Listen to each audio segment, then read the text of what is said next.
Komið sæl, gaman að vera í svona samkeppni við hádegismatinn. Ég vonaði náðið að halda athygli í smá stund. Ég er allan orðinn svangur, en ég er ekki orðinn pirraður. En ég stóð í þessum sal fyrir svona hér bara 8 árum síðan þegar séra Sigurður hafði jarðsungið hann afa minn hér. Og þá var ég ungur guðfræðingur og fekk að taka þátt í athöfninni með ritningalestri. Þá gat ég nú ekki ímyndað mér ég myndi standa hér tæplega 8 árum síðar að fjalla áfallahjálp eða sálfélagslegan stuðning. En ég ætla aðeins að kynna mig. Ég heiti sér Benjamín Hrafn Böðvarsson og ég lærði guðfræði og lærði til prests og hafði aldrei komið á Austfirði þegar ég sótti þar Þetta var bara svona ævintýraþrá míns og konunnar. Og núna maður orðið svo mikill Austfirðingur að þegar ég hitti Ölmu sálfræðing hérna á flugvellinum þá segi ég, jæja, það borgáttans? og þá þessi vísun í það að við horfum svona fyrirlestra eins og frá Runólfi og fyllumst svona smá ótta sko. En það þetta bara allt í gríni gert. En já, ég hóf störf í október 2019 á Austfirðum. Ég bý á Reyðarfirði. En ég hef verið að þjóna Eskifirði og Neskaupstað og þessum stöðum í kring. Og ég ætla aðeins að fara inn í smá samhengi Austfirði sem að mikilvægt fyrir þessa vinnu sem að ég að fara að útskýra núna. En þarna sjáum þið sko snjóflóðin í Neskaupstað 1974 þar sem 12 einstaklingar létu lífið. Þetta einhvern veginn mjög stórt áfall sem að samfélag var fyrir og svo hafa verið sjóslys og röð sjálfsvíga á árum áður sérstaklega á 9. og 10. áratug síðustu aldar og þetta eitthvað sem að fólk gleymir ekki. Þetta eitthvað sem að fólk hefur upplifað og það situr í þeim og á þessum tíma var ekkert sem að hét áfallahjálp. Þar var bara allt þagað niður og það á ekki að ræða þetta hér. Sársaukinn var einfaldlega of mikill að fólk fór í gegnum þetta án þess að þiggja neina áfallahjálp eða sálrænan stuðning. Sem betur fer hefur þetta breyst í dag. Nú áföll síðustu ára hér á Austfjörðum, það náttúrulega fleiri. Ég kannski að tala þau sem að teymið hefur þá þurft að takast á við eða snert á einhvern hátt. Og þegar ég tala teymið þá þetta samráðshópur áfallahjálp sem örugglega fara að breytast yfir í samráðshópur sálfélagslegan stuðning. En árið 2020 þá var ég búinn að vera í sirka ár í starfi að þá gerast aurskriðurnar á Seyðisfirði. Og Seyðisfjörður ekki inn í mínu prestakalli en þetta í prófastsdæminu okkar og það var þá í raun og veru finnst mér teymið almennilega stað. Mér fannst bara ótrúlegt hvernig starfsfólkið á Seyðisfirði og Egilsstöðum og Héraði hvernig þeir fóru og unnu saman í þessu erfiða áfalli. Þarna fóru náttúrulega nokkur hús og skemmdust og hafði þurft að rýma Seyðisfjörð rétt fyrir jól. Já, einmitt. Og svo bara komu jólin fyrir allt Ísland en Seyðisfirðingar urðu út undan og þurfti einhvern veginn að fresta jólunum og svo var það bara mikil sálræn vinna í kjölfarið.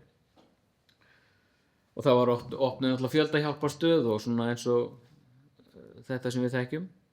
En árið 2023 þá voru snjóflóð í Neskaupstað og það sem að gerðist þá að það lokaðist bara, Austurlandi lokaðist vegna snjókomu og með þess að viðbragðsaðilar komust ekki á staðinn og þá þurfti bara fólkið í samfélaginu einhvern veginn að þeir sem að vettlinga gátu valdið þurftu að mæta á staðinn en það var fljótlega þá voru rýmingar, þá þurfti fljótlega að opna þarna fjöldahjálparstöð og veita fólki áfallahjálp en þá fór teymið almennilega af stað og teymið, svo ég fer fljótt yfir það, þá það við prestarnir í kirkjunni, það Fjarðabyggð og Múlaþing, þetta velferðarkerfin í sveitarfélögunum, þetta almannavarnir, lögreglan og sjálfsögðu heilbrigðis starfsfólkið. Og þarna var bara mjög fyrsta í raun og veru bara aðeins að mæta fólkinu og svona taka púlsinn, hver er þörfin hér, hvað þurfum við að gera, og ég fer aðeins yfir bara núna næstu áföll. Svo var flugslys við Sauðahnjúka á Héraði og 3 einstaklingar létust. Nú 2024 2 ára drengur lést eftir skammvinn veikindi og þarna var í raun og veru ekki búið að virkja áfallateymið, en við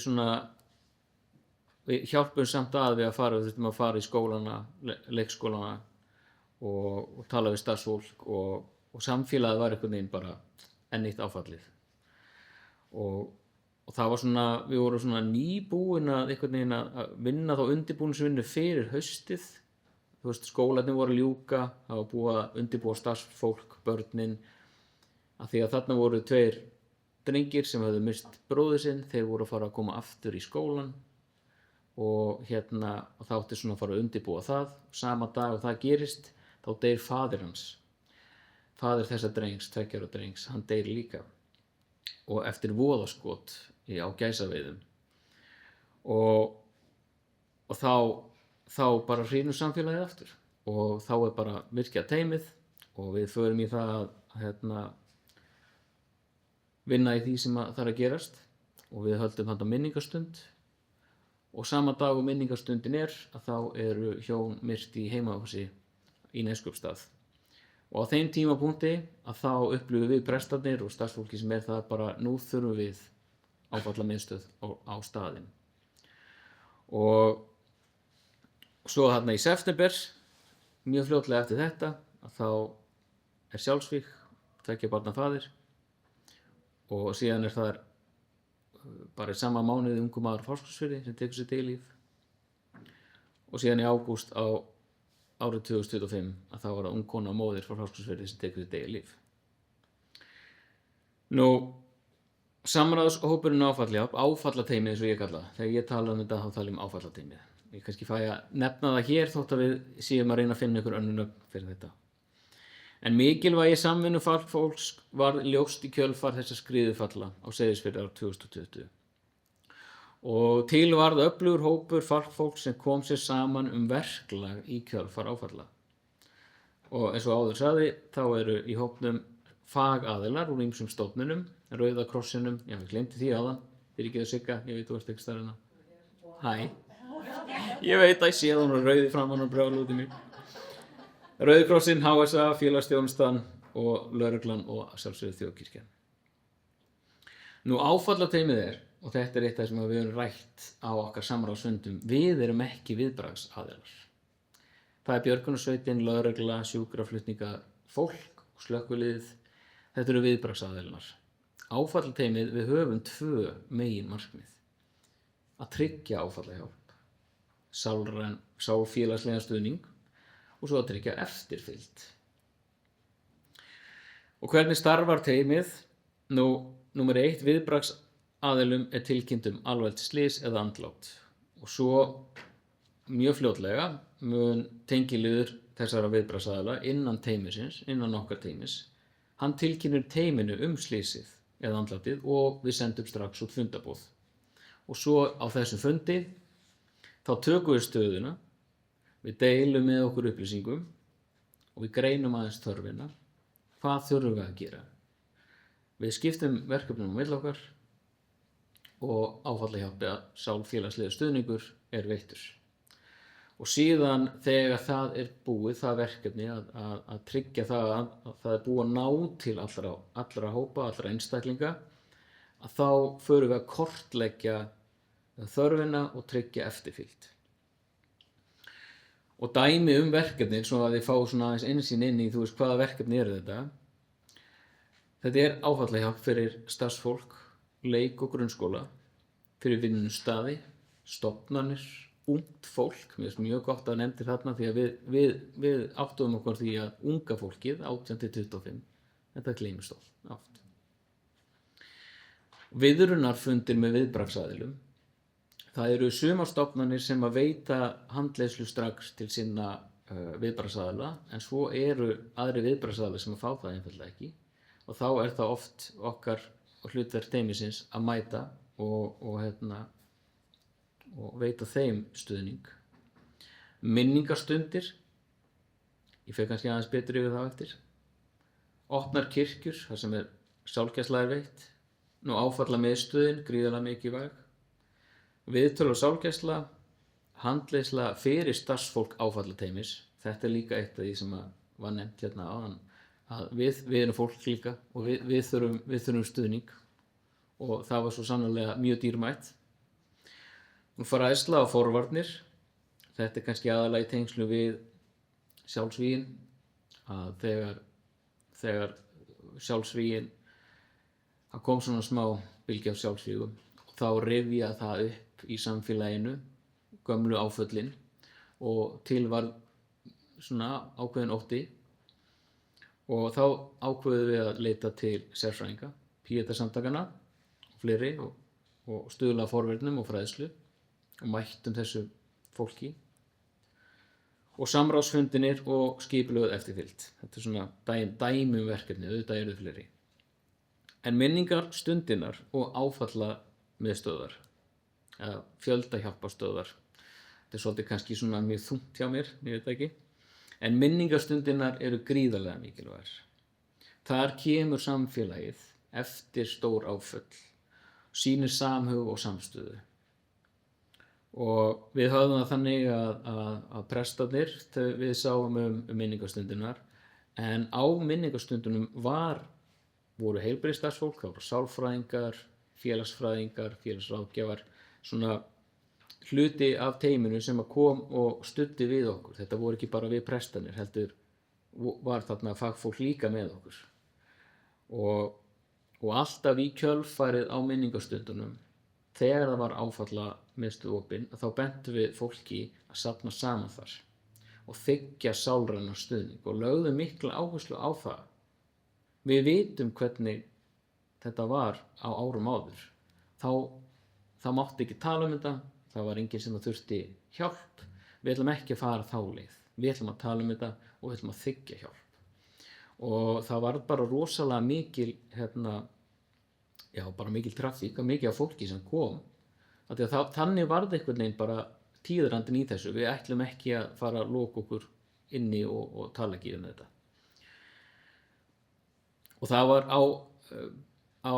eftir þessar stundir í áfallamiðstöðinni, þá var boðið upp á viðtöl, bæði einstaklings- og hópviðtöl.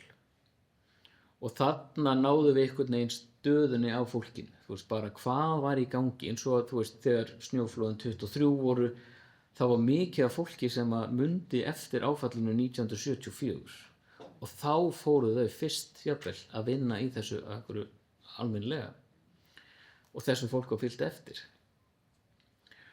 Og þá tókum við svona stöðun á fólkinu, og á samráðsfundunum þá listuðum við upp og skipulögðum þessa eftirfylgd.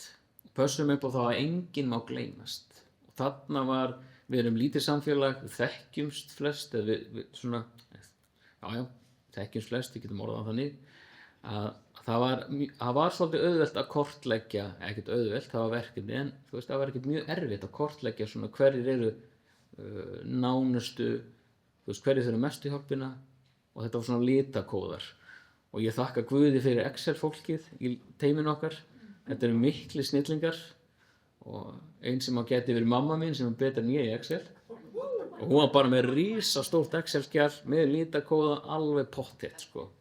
Og þú veist hvernig ég er að tala um, mamma. Já. Og þetta var mjög mikilvægt, því að við gátum einhvern veginn séð þá hverjir þurfa mestu hjálpina, hvert er þá næsta þrep og næsta þrep, og gátum þar á leiðandi skipt með okkur verkefnum og tryggt það að það yrði fylgt fólkinu eftir þangað til allir orðnir grænir. Það var í raun og veru bara okkar verklag. Og þeim tryggði við þetta þjónusta. Nú, það sem kom svo í kjölfarið. Þegar dágóður tími var liðinn frá áföllunum, stóð teymið fyrir ýmsum fræðsluviðburðum sem opin öllum. Það var til dæmis áföll og hvað svo, og það var bara svona súpa og samvera í í skólanum og í Neskaupstað, hvernig byggjum við okkur upp sem einstaklingar og samfélag og hvernig styðjum við hvert annað, svona kjölfar áfalla. Svo erum við með fyrirlestur sorg barna og unglinga og í kjölfarið var stofnaður Örninn á Austurlandi sem sorgarstarf fyrir börn á aldrinu 9-16 ára og þau hafa verið með starf hérna á höfuðborgarsvæðinu og svo á Akureyri líka og sem bættist Austurland við og þetta gríðarlega mikilvægt starf og þarna eru börn á þessum aldri sem hafa mist foreldra sína eða systkini og vegna þess að áfalla síðustu ára þá var einfaldlega þörf á þessu og nú þegar í hópnum eitthvað 15 börn og í þessum fræðslu viðburðum að þá var fagfólk fengið til að deila dýrmætri þekkingu og bjargráðum fyrir samfélagi áfalli og sorg og við fagfólki fengum líka aukna fræðslu sem að við þurfum stundum að fá snillinga að sunnan til þess að segja okkur hvernig hægt að gera hlutina eða annars staðar á landinu úr landsbyggðunum fallega eins og Fjallabyggð hérna, ég ánægð með það velkomnar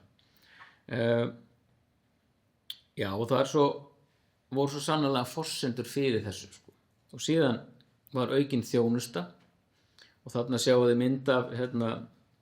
myndalögum presti þarna haldið í borða og þarna verið að klippa á borðan að það verið að opna Píetaskjól á Reyðarfirði en þarna kemur mánaðarlega ráðgjafi frá Píetasamtökunum og veitir ráðgjöf og viðtöl fyrir aðstandendur en líka þeirra sem eru kannski að glíma við þessa sjálfsvígshugsanir og það var aukin þjónustu þarna mættu við þessum áföllum með fræðslu og þjónustu í samstarfi við sveitarfélagið okkar Fjarðabyggð og Örninn eins og ég sagði ykkur frá þarna þetta starf komið til að vera og það fólk úr teyminu sem að fylgja þessum börnum áfram sem sjálfboðaliðar í þessu starfi því að þetta sjálfboðaliða starf og svona að lokum hvað höfum við lært af þessu öllu saman samvinna ólíkra stofnana nauðsynleg til að tryggja að faglega sé staðið að áfallahjálp og eftirfylgd í kjölfar áfalla einu sinni voru það bara prestanir sem að kannski tóka á móti ykkur fólki og læknanir og allir í sikkoru lagi sem að tóka á móti fólki og áttu einhvern veginn að gera sitt besta en núna höfum við mjög víða þekkingu og búum að alls konar reynslu og getum hjálpað þeim saman og þar að leiðandi geta veitt þeim miklu betri þjónustu og samstarfið það eykur víðsýni og meðvitund ólíka sérþekkingu og ólíkra stétta að auðvelda tilvísun, að auðvelda mér að vinna í þessu teymi að vita hvenær ég á að vísa til Ölmu, til dæmis sem sálfræðingur eða því þarf að vísa til hjúkrunarfólksins eða jafnvel bara til lögreglu, að ég vinnandi í þessu teymi og ég hef alveg fengið til mín fólk sem hefur verið vísað af öðru fólki í teyminu og við erum öll fólk allir þurfa að fá stuðning í kjölfar áfalla líka viðbragðsaðilar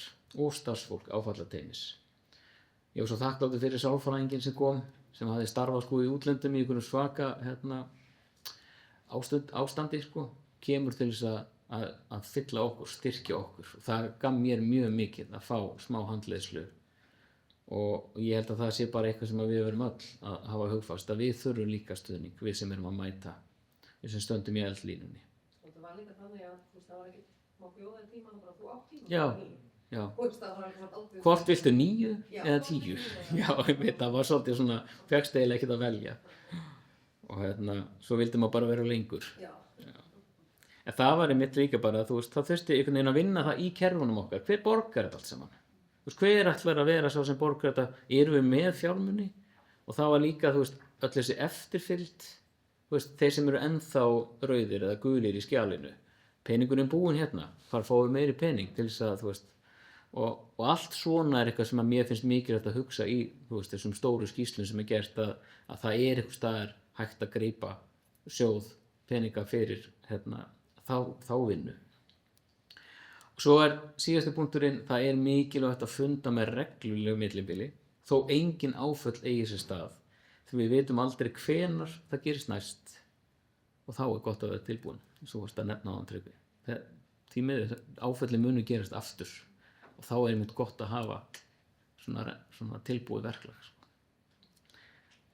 Ekki allir orðnir svangir? Frábært, takk kærlega. Já. Einhverjar spurningar?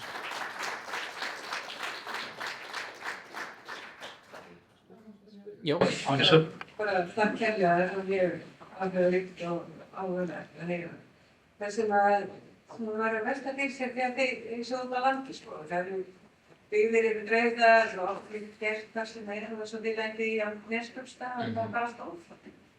Hvað gerir þið? Það kannski engin úr áfallafindinu á staðinu, en hvernig viljið þið það? Sko, eins og þarna þegar snjóflóðin voru í Neskaupstað 2023, þá var sem betur fer verið með sjúkrahúsið í Neskaupstað og þar var fólk á staðnum. En þá voru líka fólk í öðrum störfum sem höfðu verið við brasaðalar eða höfðu verið, það var bara einhvern veginn allir sem vettlíki gátu valdið, sem fóru bara, hjálpuðu til, það voru opnuð fjöldahjálparstöð í Egilsbúð og svo var allt gert til þess að reyna að koma viðbragðsaðilum á staðinn, meðal annars varðskipið Þór held ég hafi verið fengið til þess að flytja einhverja inn, sko. En svo bara tímaspursmál, hvenær búið að ryðja og þá hefst meiri vinna. En þetta var einhvern veginn, sko, samstæðan svo ótrúleg í þessum litlu samfélögum og þau hafa lært það langt fyrir mína tíð að þegar áföllin gerast að þá einhvern veginn hjálpast fólk að og það var raun og veru samstæðan sem að kom fólki í gegnum fyrstu skrefin. Bara þessi náungur kærleikur. Fleiri spurningar? Það allir svo svangir, Tryggvi, þú Takk fyrir.